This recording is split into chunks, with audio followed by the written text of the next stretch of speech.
El aire de la cantina en Benson, Arizona, era una mezcla densa de whisky barato, sudor y el polvo rojo que se adhería a todo, un polvo fino que parecía ser la esencia misma de la desesperanza de aquel final de siglo.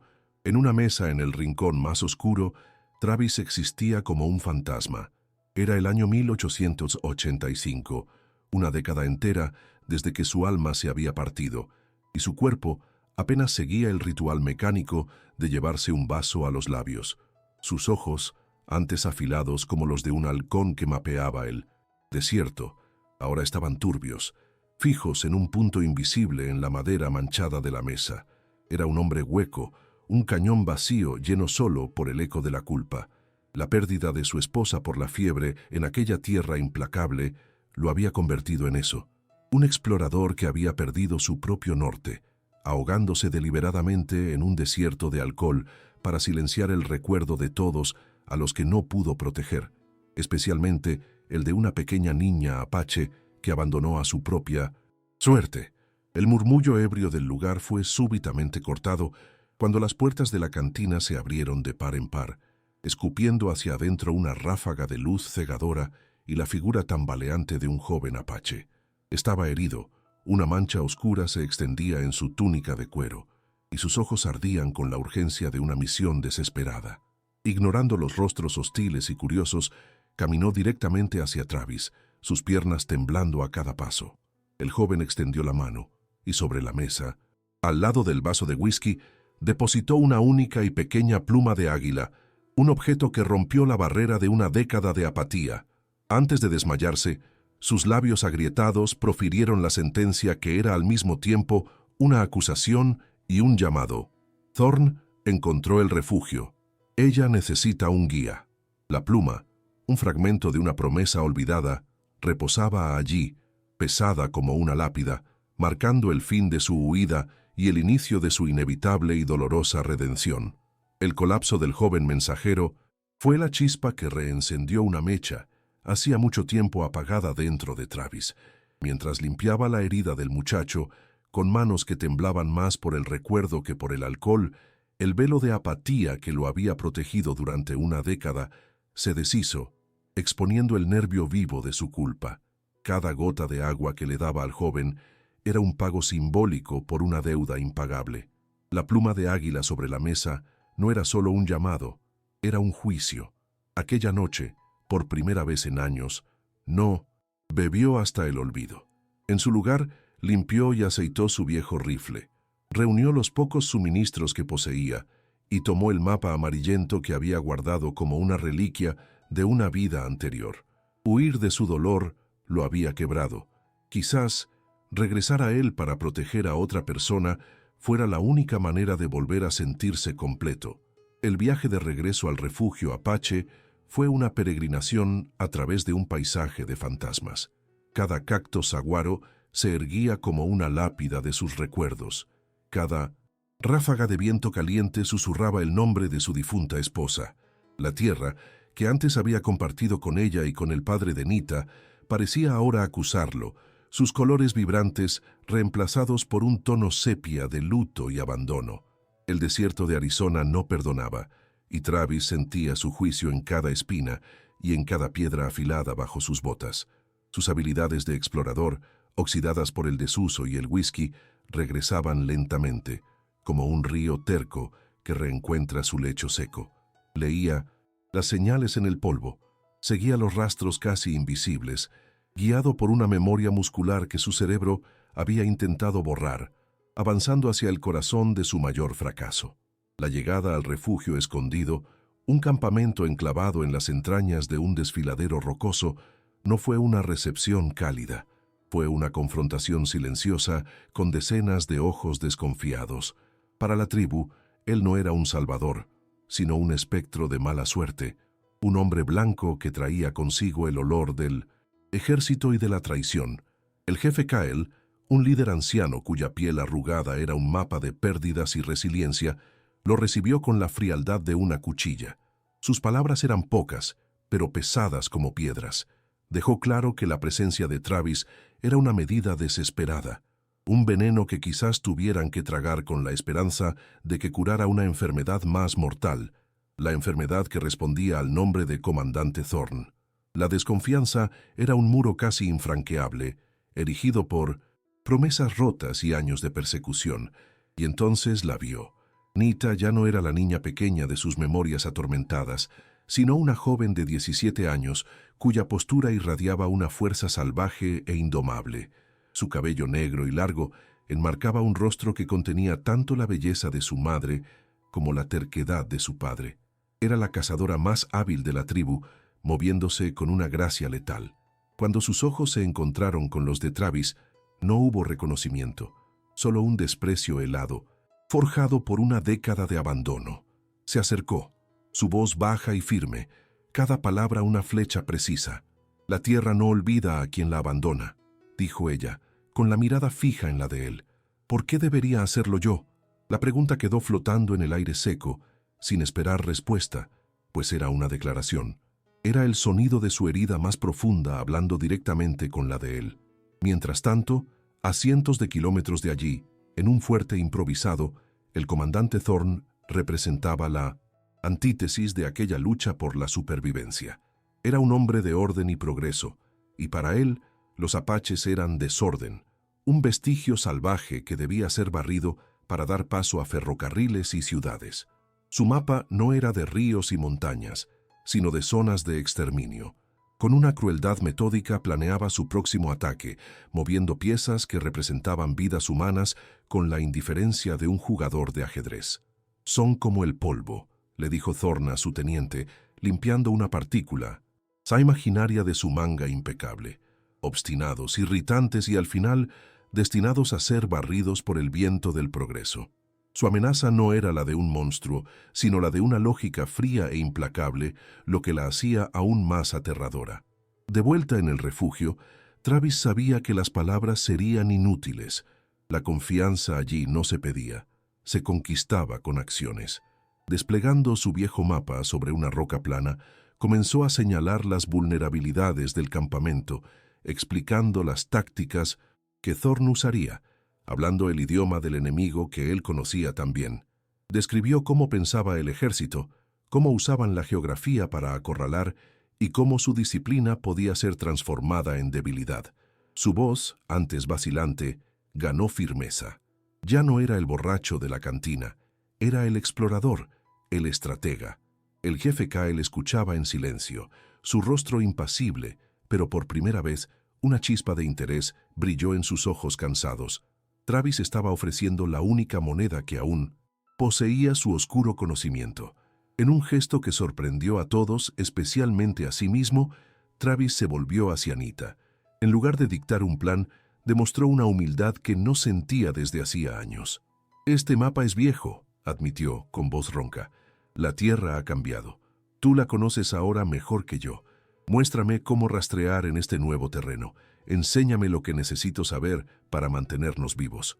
Aquella petición fue un terremoto en su dinámica. No se estaba imponiendo como un salvador blanco, sino que se colocaba como un alumno.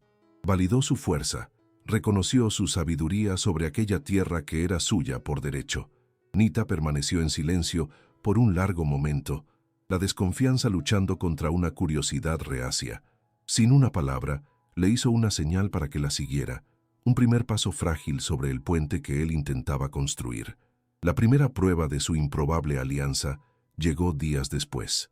Combinando el conocimiento táctico de Travis sobre las rutas de 1910, patrulla del ejército con la habilidad de Nita para crear trampas silenciosas, lograron emboscar a un pequeño destacamento de soldados de Thorne. La operación fue rápida, precisa y letal. Consiguieron rifles, munición y, lo más importante, un atisbo de esperanza. Para la tribu fue la primera victoria en meses, un rugido de desafío contra la fuerza que los aplastaba.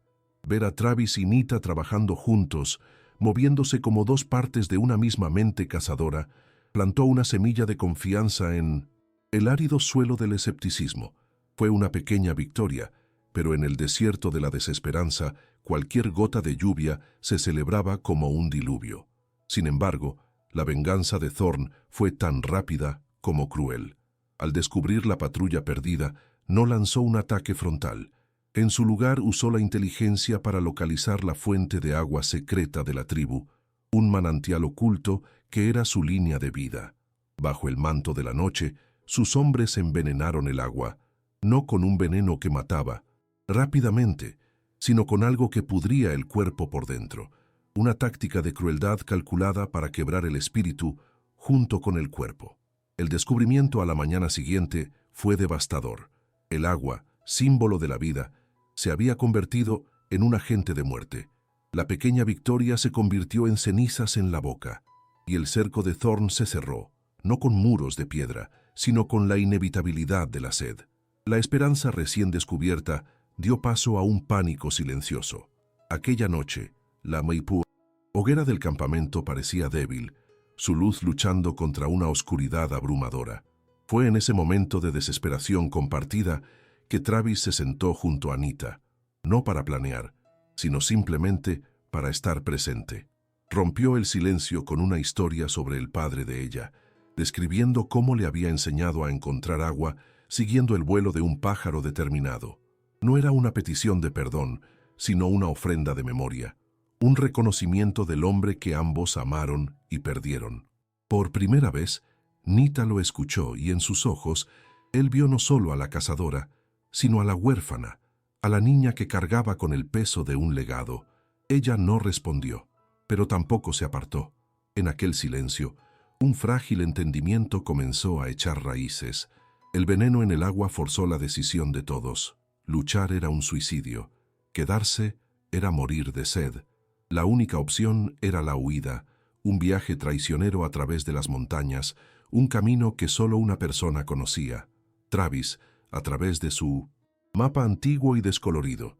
El jefe Kyle reunió al consejo, y la decisión fue unánime y terrible. Confiarían sus vidas al hombre que, una década antes, había demostrado no ser digno de confianza. El destino de toda la tribu, desde los niños hasta los ancianos, ahora reposaba sobre los hombros de Travis, y la promesa contenida en un trozo de papel amarillento. La tensión era palpable. Cada mirada sobre él era una mezcla de esperanza y miedo. La deuda de la tierra seca estaba a punto de ser cobrada. Travis sintió el peso de aquella responsabilidad como una montaña sobre su pecho. Era una carga mucho mayor que su propia culpa. Miró a Anita, que ahora estaba a su lado, preparando suministros con una eficiencia silenciosa. Había una nueva determinación en sus ojos, una aceptación reacia de que sus destinos estaban entrelazados. Ella no lo había perdonado, pero lo había aceptado como una herramienta necesaria para la supervivencia de su pueblo. Él lo entendía. Para él, aquel viaje no era solo sobre escapar de Thorn, era sobre caminar de regreso a la humanidad, guiando el futuro de la hija de su amigo a través del mismo paisaje salvaje donde él había perdido su propia alma. La huida comenzaría al amanecer. El plan fue trazado bajo la luz parpadeante de la luna. Travis y Nita, ahora una improbable unidad de mando, detallaron la ruta a los guerreros. Él explicaba los puntos de estrangulamiento táctico donde podrían ser emboscados, y ella añadía detalles sobre el terreno, sobre las cuevas que podrían ofrecer refugio y los pasajes que solo los más ágiles podrían atravesar. La dinámica entre ellos era puramente funcional, pero bajo la superficie, un respeto reacio se estaba forjando en el fuego de la crisis. Él la veía no como la niña que abandonó, sino como una líder nata, y ella comenzaba a ver en él no al traidor, sino al estratega cuya mente podría ser la clave para la salvación. Mientras la tribu se preparaba para la partida silenciosa, Travis encontró un momento a solas. Sostuvo la pequeña pluma de águila en su mano, sintiendo su ligereza y su peso simbólico. Era un recordatorio constante de su fracaso y ahora de su única oportunidad de redención. Pensó en su esposa y en la promesa que le hizo al padre de Nita. Durante 10 años creyó ser una maldición, incapaz de proteger a quienes amaba.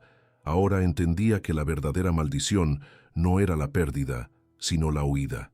Proteger a Nita y a su pueblo, incluso si le costaba la vida, era la única manera de honrar a los muertos y de finalmente empezar a perdonarse a sí mismo.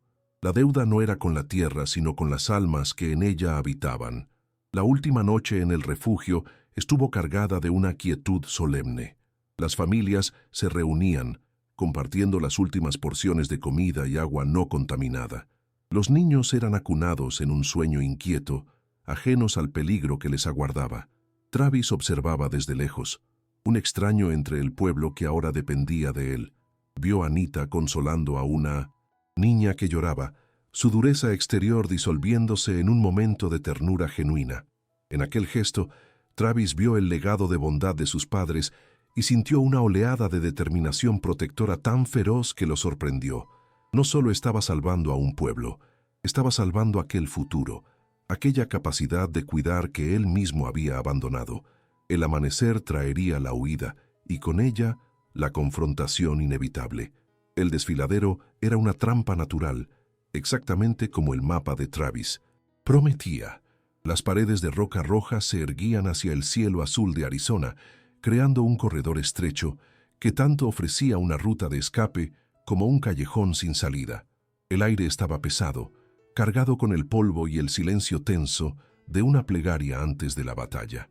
Bajo la dirección precisa de Travis, los guerreros apaches colocaron las cargas de dinamita recuperadas, un recurso desesperado escondido bajo piedras sueltas, listo para sellar el destino de quienes los perseguían. Cada hombre y mujer conocía su papel, moviéndose con la economía de movimientos de quien ha vivido toda la vida al filo de la navaja. Travis, desde un saliente elevado, observaba todo, sintiendo el pulso de la tierra, el corazón de la tribu latiendo al unísono con el suyo. La huida había terminado. Ahora era una cuestión de supervivencia. El sonido llegó primero, un trueno distante que se transformó en el galope rítmico y amenazador de la caballería. Pronto surgieron en la entrada del desfiladero una serpiente de uniformes azules y acero reluciente, deslizándose por la arena. Al frente, montado en un semental negro, estaba el comandante Thorn, su rostro una máscara de satisfacción triunfante. Él veía el desfiladero no como un peligro, sino como el final del camino, la sepultura que él mismo había elegido para el último foco de resistencia apache. La arrogancia lo cegaba a los detalles, a las rocas que parecían un poco demasiado desplazadas, al silencio que era profundo y antinatural. Para él, la cacería había terminado, y la matanza estaba a punto de comenzar, consolidando su legado en aquella tierra que él creía estar domando. El infierno estalló con un silbido colectivo.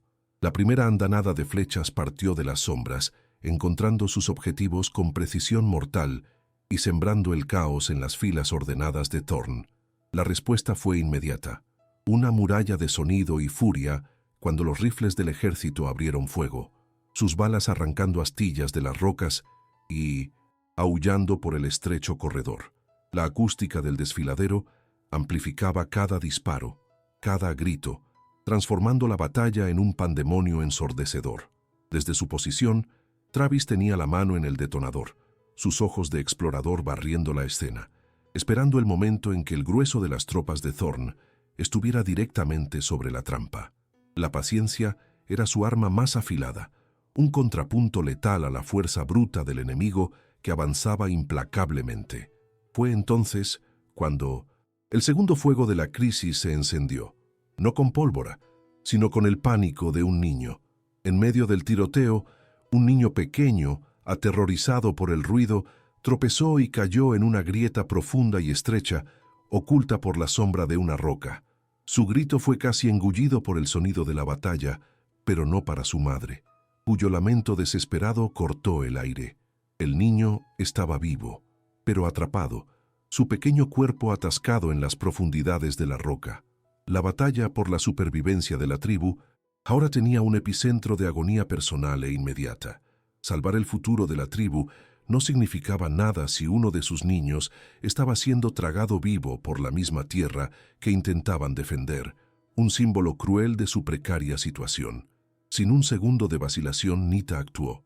Mientras los guerreros mantenían el fuego de cobertura, vio que era la única lo suficientemente ágil y delgada para alcanzar al niño. Era una misión suicida. Para llegar a la grieta, necesitaría cruzar un tramo de terreno abierto, completamente expuesta al fuego enemigo. Pero en sus ojos no había miedo, solo la feroz determinación de una protectora. Salió disparada de su escondite, una mancha de movimiento rápido contra la piedra inmóvil. Las balas comenzaron a silbar a su alrededor, levantando pequeñas nubes de polvo donde impactaban, cada una a centímetros de distancia de apagar su vida. Era la personificación del coraje, un acto de amor puro en medio de un torbellino de odio. Desde lo alto, Travis observó la escena desarrollarse con una claridad torturante. Su mente de estratega gritaba que aquel era el momento perfecto. Las tropas de Thorn, distraídas por el objetivo solitario de Nita, habían avanzado directamente hacia la zona de la explosión. Un simple toque en el detonador y la batalla terminaría.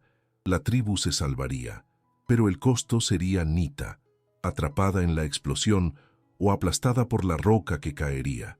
El fantasma de la niña que abandonó una década atrás se superpuso a la imagen de ella. La misma elección, la misma prueba. Salvarse a sí mismo o salvarla a ella. Y en una fracción de segundo, el caparazón de egoísmo y dolor que lo había envuelto durante 10 años finalmente se rompió, revelando al hombre que debería haber sido todo el tiempo. No detonó la trampa. En su lugar, se levantó.